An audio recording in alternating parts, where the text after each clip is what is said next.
Good morning, Harmony Christian School family. I'm recording this at about 7:06 on Wednesday morning. We're going to be meeting in a little while, a little over an hour. I'm going to see the junior class for our Bible class. I'll be seeing most of you sometime today online. And today is Chapel Day. And we have a special thing that Mrs.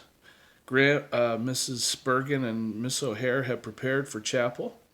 I'm going to share that on the chapel hangout right around 11 o'clock. I'll post that up, and I'll post this right after.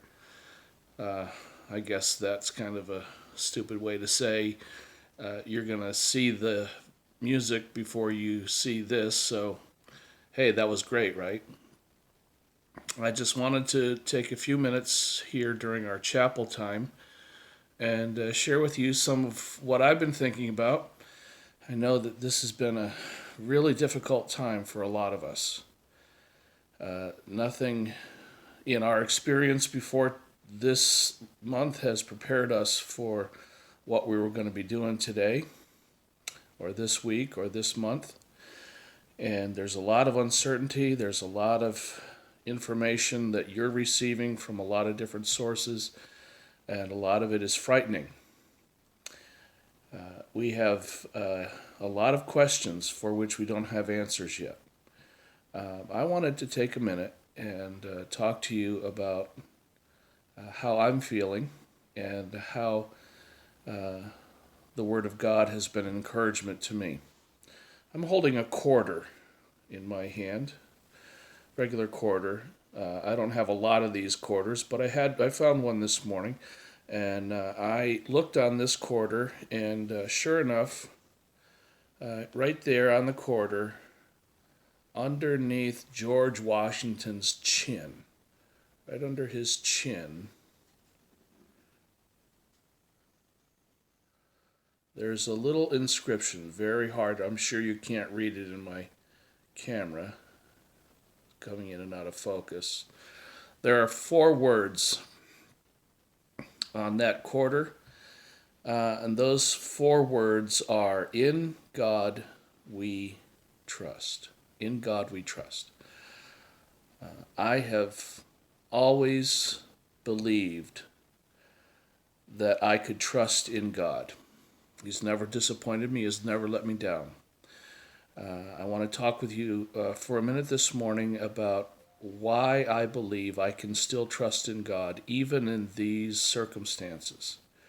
Last night I was on a conference call with the board of a Christian organization that I have been a part of for a number of years. So I'm now on the board of directors.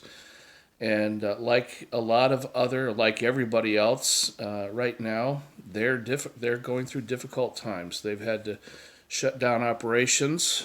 We decided last night in the board meeting that we were going to have to reduce some salaries of some staff and reduce some hours on some other people, and one person lost their job. We had to lay them off because there just is no work and no money coming in.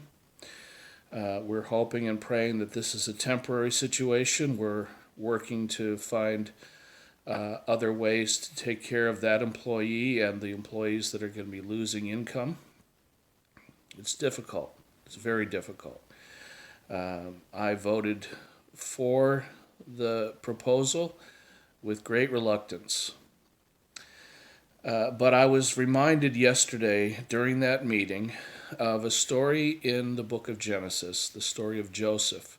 Joseph's story begins in Genesis 30, his birth. He's born in Genesis 30. His story really starts in chapter 37. But by the time we get to chapter 41, Joseph is now in Egypt, and he's in prison. And the Pharaoh, the king, had a dream, a troubling dream that disturbed him, and he asked his advisors what the dream meant.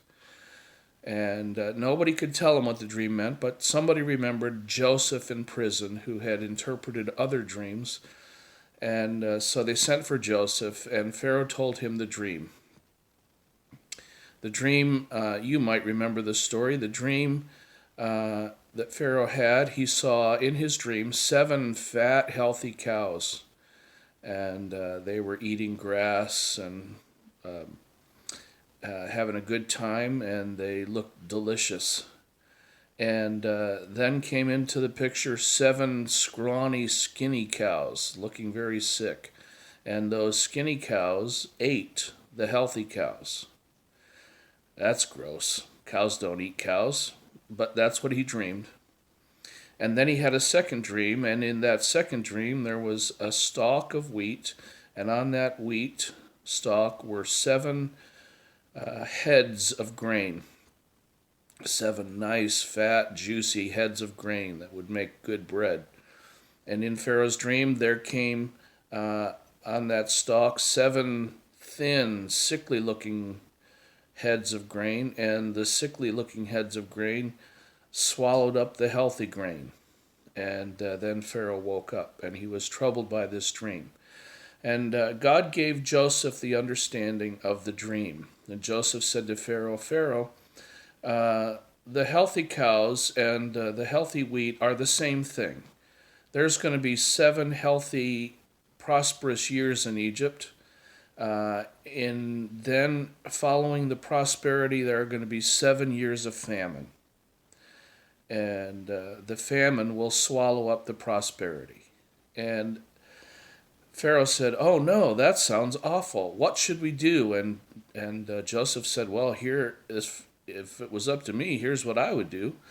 And he said, "I would take from those healthy years and put some things aside, so that in the lean famine years, you'll have the stores that you laid up in good times to get you through the bad times." And that's exactly what happened. And Pharaoh put Joseph in charge of that program. And because of that, Joseph was able to feed the nation of Egypt and the surrounding nations. And Egypt came to worldwide prominence because they were the only ones who had any food during the famine. And as a result, Jacob and his other sons, Joseph's father and brothers, made their way to Egypt, and they survived the 7 years of famine. And Israel rose to be a great nation while there in Egypt. God used the famine to bring about the great accomplishment of his plan for his chosen people. And why I'm telling you that story and why I thought about it last night was before this present crisis, the organization that I serve on the board had the best financial years in its history, over 100 years. And when they finished last year, when our organization finished last year, the debt was eliminated, the money was laid up in store, in saving. And we celebrated at the end of last year how God had blessed that ministry. And I remembered that last night, and I shared that with the other board members. I remembered the story of Joseph and the famine. And what came before the famine was prosperity. God provided because he knew what was coming next. It reminds me that God knows the times, and he knows what's coming next. And he knows what's coming after what's coming next. And so before this month, God was caring for us and getting us ready, giving us the resources we would need, technology, computers, internet. God gave the skills and the understanding to people they didn't even know. They don't even know, many of them, that God was the one who gave them the ability to think of these ideas so that you and I could connect like this. You're watching me as I record this video this morning in my living room. God provided all of the things that we are using today to get us through these difficult times. Maybe someone in your family has been laid off or might be laid off or lose work. Maybe your family depends on being able to go out and work in order that you have what you need to survive. I am not suggesting that these are not difficult times. Just want to remind you that God is still God. He knew before today what today would look like for you and for me. He knows today what tomorrow's going to look like for you and for me. I trust in God. I hope you do too. I'm going to see you in class today. I want to encourage you in class, and I hope that you'll tune in and watch this video and that you've enjoyed the music video that went before it. Thank you, and God bless you. We love you, and we care about you, and we're here for you. If you want to reach out, if you just need someone to talk to, I know I told you I won't be your friend, but in these extraordinary circumstances, I'm prepared to make an exception for you. I love you. God bless you.